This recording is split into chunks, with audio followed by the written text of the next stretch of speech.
Only 6 months after the end of the war that shook the Middle East, the world is once again holding its breath. It appears that Washington's doctrine of peace through strength is turning the entire planet into a powder keg ready to explode. In this special analytical video, we uncover 4 centers of crisis that are threatening global security right now. We go behind the scenes of war rooms and economic corridors.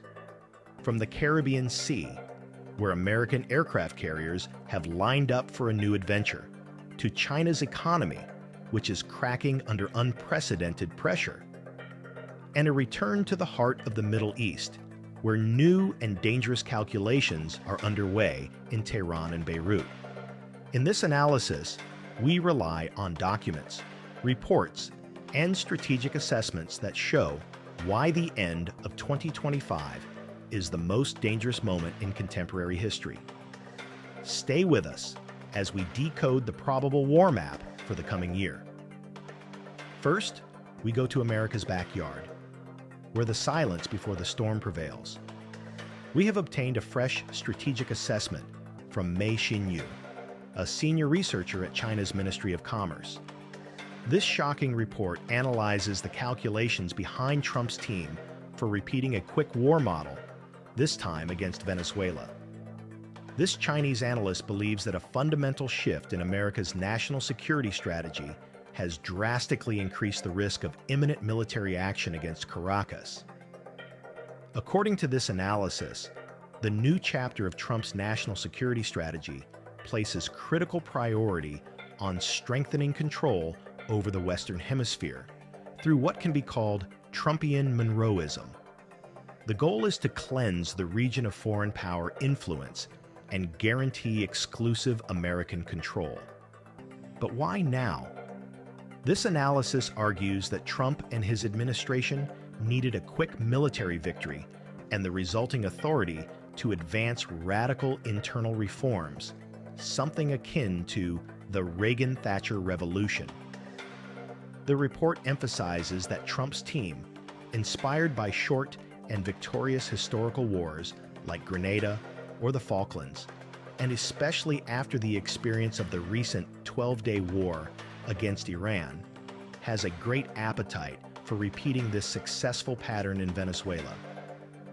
Mei Xinyu's report points to field indicators that, in his view, are initiating this trend. According to the claim of this report, the deployment of the Advanced Aircraft Carrier Strike Group USS Gerald R. Ford in late October to the U.S. Southern Command Area has brought United States military power in the Caribbean Sea to its highest level in 30 years.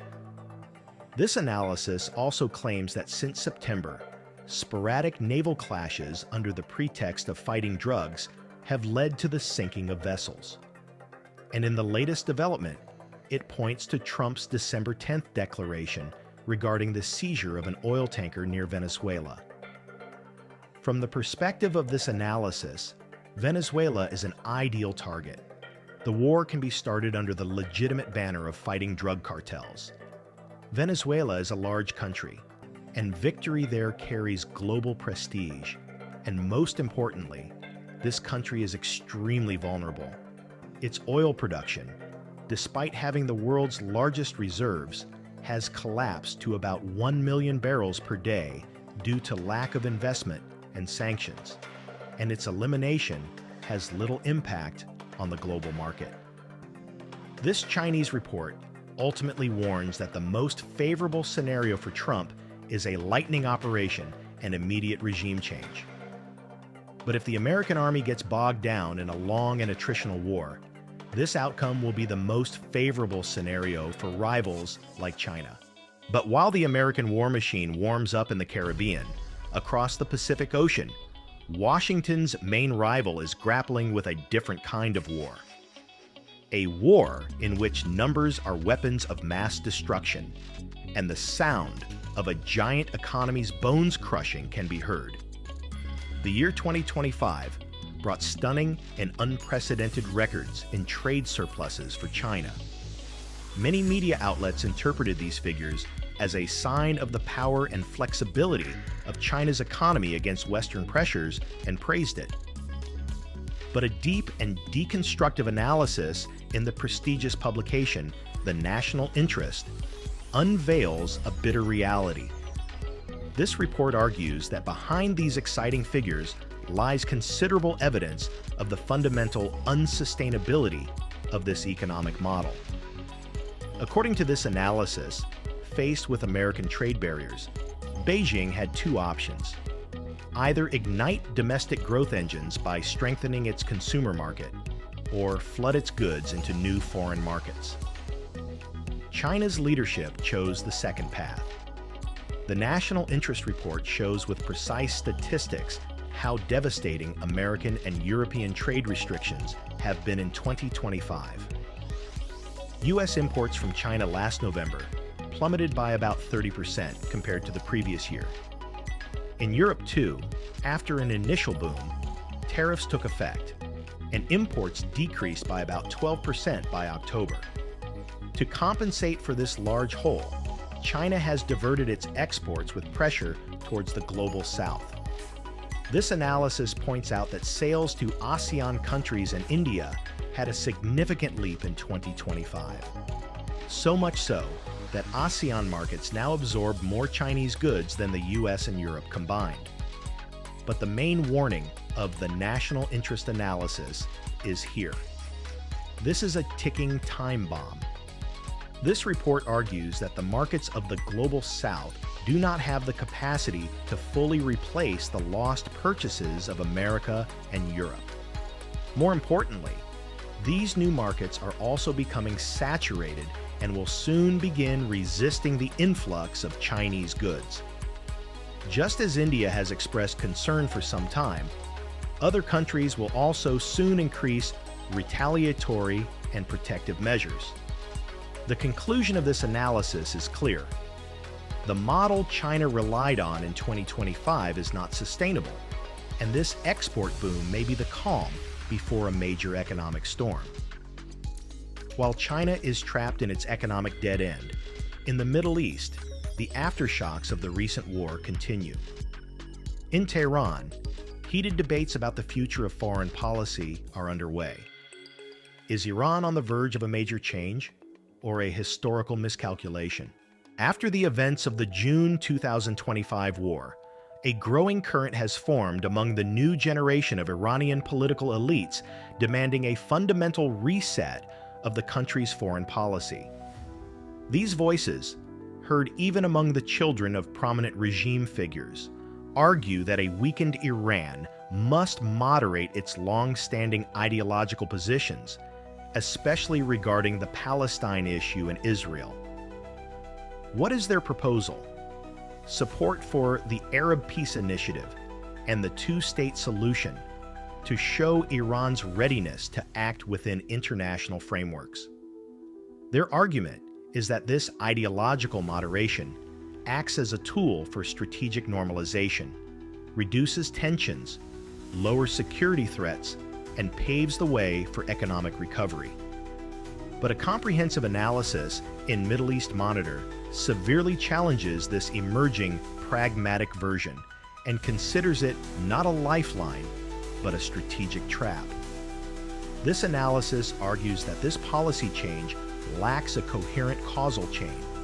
The author warns that such a change will not only fail to achieve the stated goals, but, by weakening deterrence and losing existing allies, will intensify Iran's strategic vulnerability. Middle East Monitor points to a shocking historical example to prove its argument: post-Assad Syria. After the collapse of the Assad government, Damascus adopted a clearly less confrontational stance towards Israel and showed a willingness to compromise. If the logic of the pragmatists was correct, this should have led to reduced pressure. But the opposite occurred.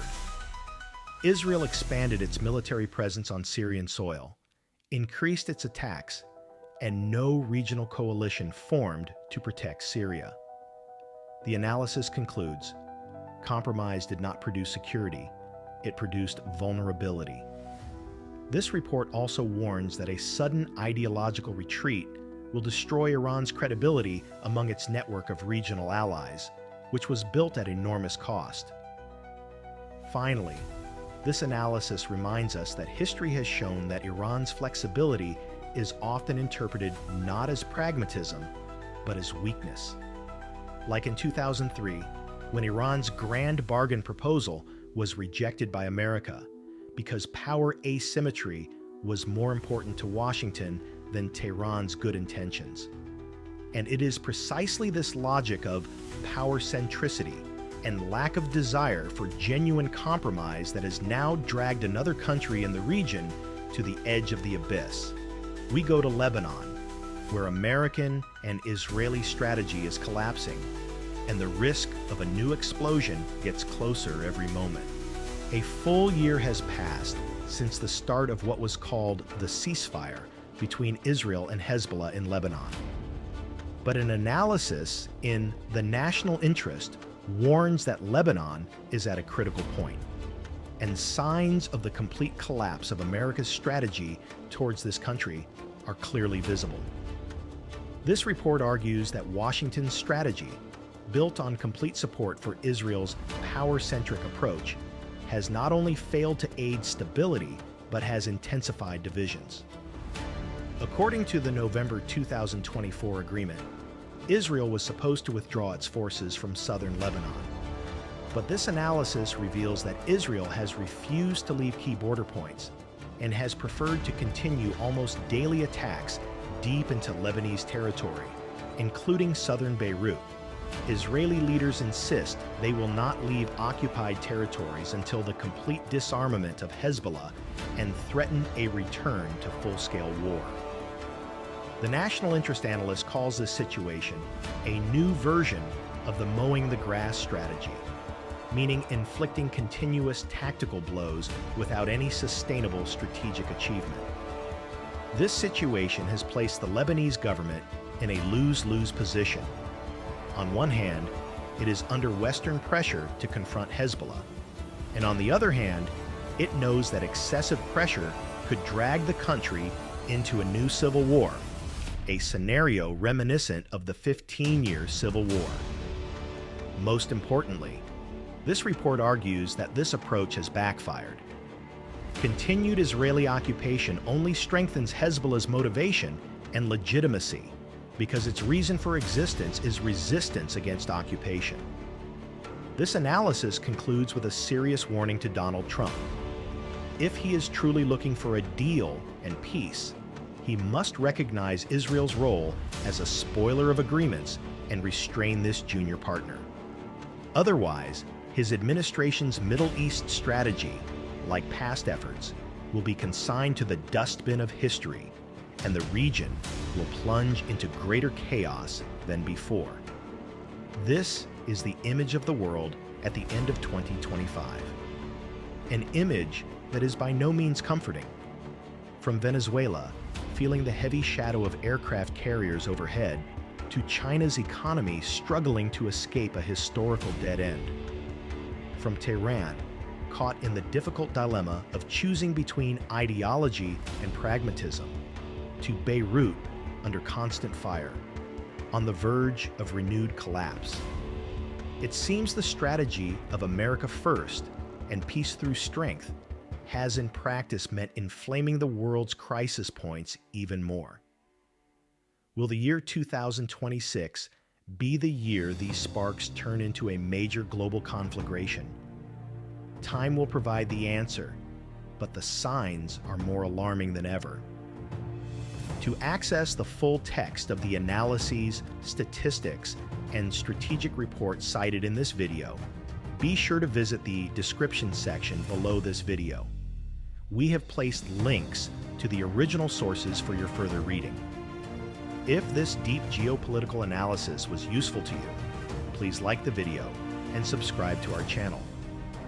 Out of the 4 crisis centers we examined today, namely Venezuela, China, Iran, and Lebanon, which one do you think will be the most dangerous spark for starting the next world war?